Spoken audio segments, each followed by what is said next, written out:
एक दिन हिमालय की ऊंचाइयों पर स्थित कैलाश में माता पार्वती ने भोलेनाथ से एक प्रश्न पूछा जो केवल उनका नहीं बल्कि संपूर्ण मानवता का था। उन्होंने पूछा, प्रभु, क्या हर संतान माता पिता का ऋण चुकाने आती है? क्यों कुछ औलादें जीवन में सुखद आशीर्वाद बनती हैं जबकि कुछ गहरे दुख का कारण बनती हैं? क्या यह केवल संयोग है या किसी पुराने जन्म का ऋण लेन देन? महादेव ने पार्वती की आंखों में देखा और कहा, हे देवी, यह प्रश्न जितना सरल प्रतीत होता है उतना ही गूढ़ है। इस उत्तर को समझने के लिए मैं तुम्हें एक कथा सुनाता हूँ जिसमें कर्म, ऋण, पुनर्जन्म और आत्मा की यात्रा का रहस्य छुपा है।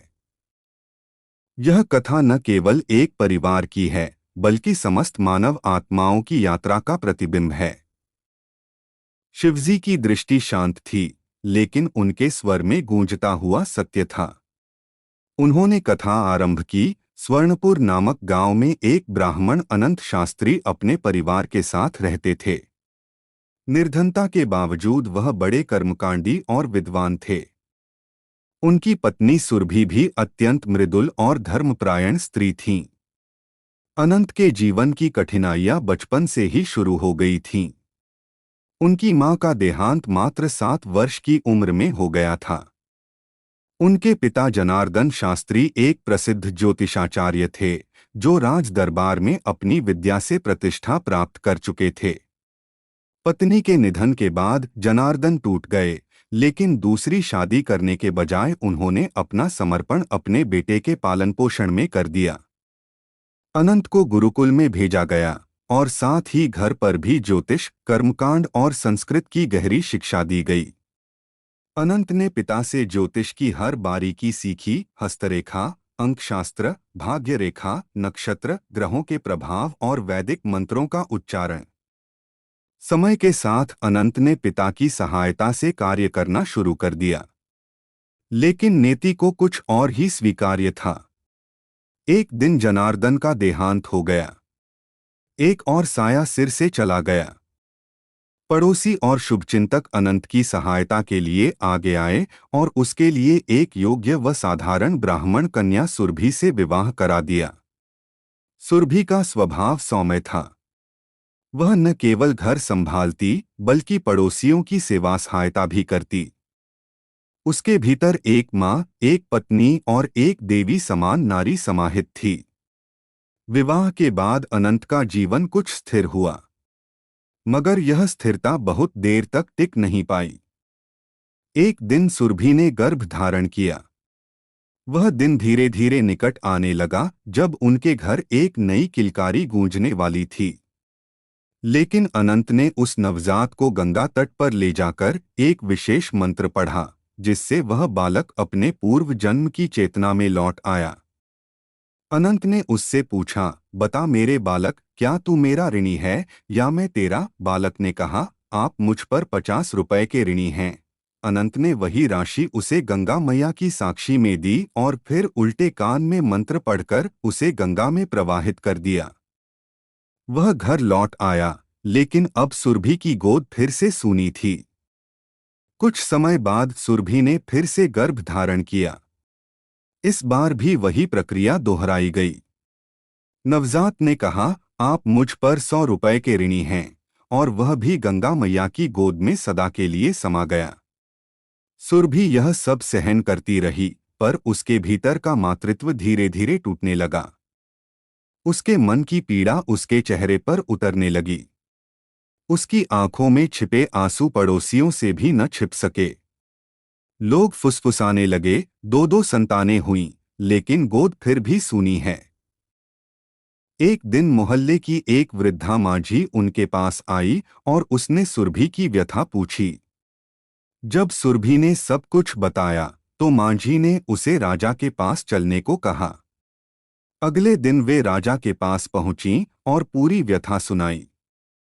राजा ने गंभीरता से सब सुना और आदेश दिया कि अगली बार जब संतान जन्म ले तो उसे तुरंत सूचित किया जाए। राजा स्वयं उसकी रक्षा करेगा। समय बीतने लगा। सुरभि ने फिर से गर्भ धारण किया। इस बार राजा को सूचना दी गई और वह अपने भेष बदलकर घर के आसपास टहलते रहे। जब संतान जन्मी तो अनंत फिर से उसे लेकर गंगा घाट की ओर चल पड़ा। राजा ने उसका पीछा किया और दूर से सब देखा। जब अनंत ने मंत्र पढ़कर बालक से उसका पूर्वजन्म का ऋण पूछा तो बालक ने कहा, आप मुझ पर 5,000 रुपए के ऋणी हैं।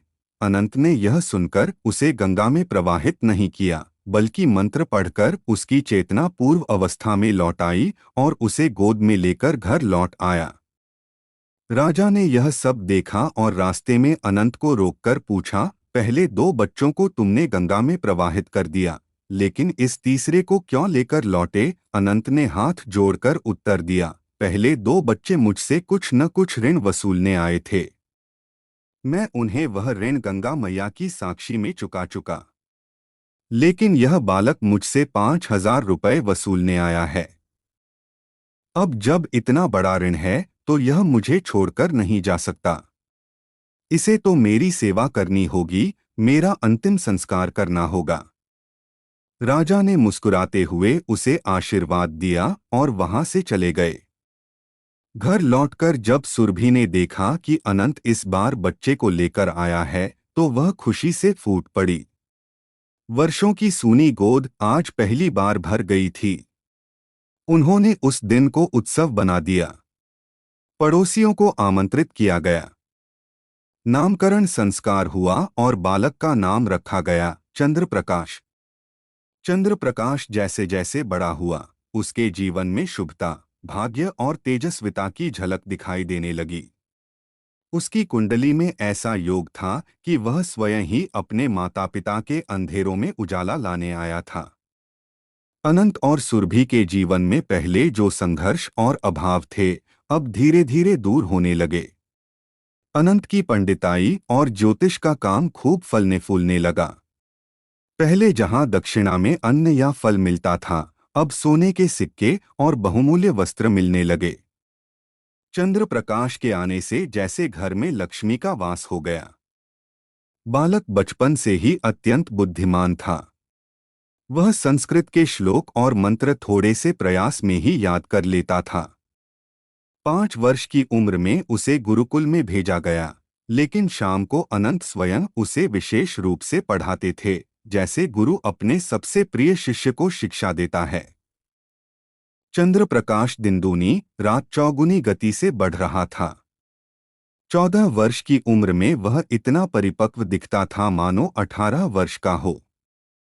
सुरभि हर दिन उसकी ओर देखती और ईश्वर को धन्यवाद देती। उसके अंदर की वह माँ जो वर्षों तक खाली थी, अब तृप्त थी। मगर उस तृप्ति में एक मौन कृतज्ञता भी थी, उस राजा के लिए जिसने समय पर हस्तक्षेप करके उसका मातृत्व लौटाया। एक दिन अनंत को सुरभि के उस पुराने प्रयास की जानकारी मिली, कैसे वह मांझी के साथ राजा के पास गई थी। अनंत कुछ देर मौन रहे, फिर मुस्कुराते हुए बोले, जो होना था वह हुआ और जो हुआ वह ईश्वर की मर्जी से ही हुआ। अब चंद्र प्रकाश 16 वर्ष का हो गया था। वह अपने पिता के साथ पंडिताई में हाथ बंटाने लगा। अनंत को लगता जैसे वह अपने बचपन को दोबारा जी रहा हो। एक दिन सुरभि ने बेटे को देखा जो पूजा की थाली लेकर जा रहा था, तो उसके मन में यह विचार आया, अब यह बड़ा हो गया है, अब इसका विवाह भी कर देना चाहिए। अब इसका भी संसार बसाना चाहिए। लेकिन उस दिन जब चंद्र प्रकाश अपने पिता के साथ पूजा के लिए निकला, कुछ ऐसा घटा जो नियति की एक नई परत खोलने वाला था। सुरभि ने सुबह सुबह सारा काम निपटा दिया और थककर चारपाई पर लेटी। अनंत और चंद्र प्रकाश ने भोजन कर पूजा की सामग्री ली और घर से निकल गए। चंद्र प्रकाश पहली बार अपने पिता के साथ किसी बड़े यज्ञ में जा रहा था। जब वे गांव के बाहर पहुंचे तो एक वृद्ध स्त्री उनके पास आई। उसने अनंत को पहचान लिया और कहा, हे विद्वान पंडित, क्या आप वही हैं जिनकी 2 संतानें गंगा मैया के हवाले की गई थीं? अनंत कुछ क्षण चुप रहे, फिर बोले, हाँ, वह मैं ही हूँ। स्त्री ने फिर पूछा, क्या आप जानते हैं कि जिन आत्माओं को आपने छोड़ा था वे भी कभी किसी और के ऋण को चुकाने आई थीं? अनंत की आंखों में आश्चर्य था। वृद्धा ने आगे कहा, आपके पहले दो पुत्र केवल ऋण वसूलने नहीं आए थे, वे आपको आत्मबोध देने आए थे, यह बताने की संतानें सिर्फ जन्म लेकर सुख देने नहीं आती, वे कर्मों के जाल में उलझे बंधन हैं जिन्हें समझे बिना कोई मुक्ति नहीं। अब जो यह बालक है वह तुम्हारा ऋण चुकाने नहीं, तुम्हारे कर्मों का प्रकाश बनकर आया है। अनंत और चंद्र प्रकाश स्तब्ध थे। वह वृद्धा वहां से चली गई, लेकिन उसके शब्द अनंत के हृदय में उतर गए। उन्होंने धीरे धीरे समझा कि जीवन में जो कुछ घटता है वह केवल तात्कालिक नहीं होता, वह जन्मों की पटकथा है जिसमें हर पात्र, हर घटना पूर्व निर्धारित होती है।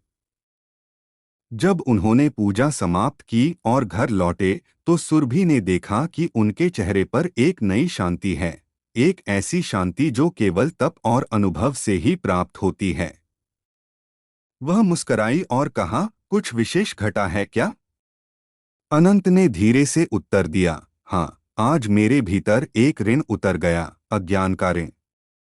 उस रात पहली बार सुरभि, अनंत और चंद्र प्रकाश एक साथ बैठे और अनंत ने अपनी पूरी जीवन यात्रा, हर निर्णय, हर संतति का रहस्य सुरभि और चंद्र प्रकाश को विस्तार से बताया। चंद्र प्रकाश ने अपने माता पिता के चरण छुए और कहा, यदि मैं आपके ऋण को चुकाने आया हूं तो यह मेरा सौभाग्य है, लेकिन अब मैं आपके साथ रहकर इस जीवन को साधना बनाना चाहता हूं। महादेव ने माता पार्वती की ओर देखा और कहा, हे देवी, यही है कर्मों का रहस्य। कोई भी संतान केवल रक्त से नहीं, आत्मा के ऋणों से जुड़ी होती है। कुछ संतानें हमारे अधूरे कर्मों को पूरा करने आती हैं, कुछ हमारे कर्ज चुकाने और कुछ हमें आत्मज्ञान देने। जीवन में जो संतान कष्ट देती है वह भी हमारे ही कर्मों की परछाई है, और जो सुख देती है वह भी उसी यात्रा की मंजिल है। पार्वती के नेत्र नम थे। उन्होंने कहा, प्रभु, आज आपने एक बहुत बड़ा रहस्य उजागर किया है। अब मुझे समझ आ गया है कि जीवन में जो कुछ घटता है उसमें संयोग नहीं, केवल पूर्वजन्म के सूत्र होते हैं। शिव मुस्कराए और बोले, जिसने यह समझ लिया वह मुक्त हो गया, और जो अब भी संसार के जाल में उलझा है उसका पुनर्जन्म अनिवार्य है। आकाश में ओम की ध्वनि गूंज रही थी और धरती पर एक आत्मा अपने ऋण को चुकता करके आत्मज्ञान की ओर बढ़ रही थी।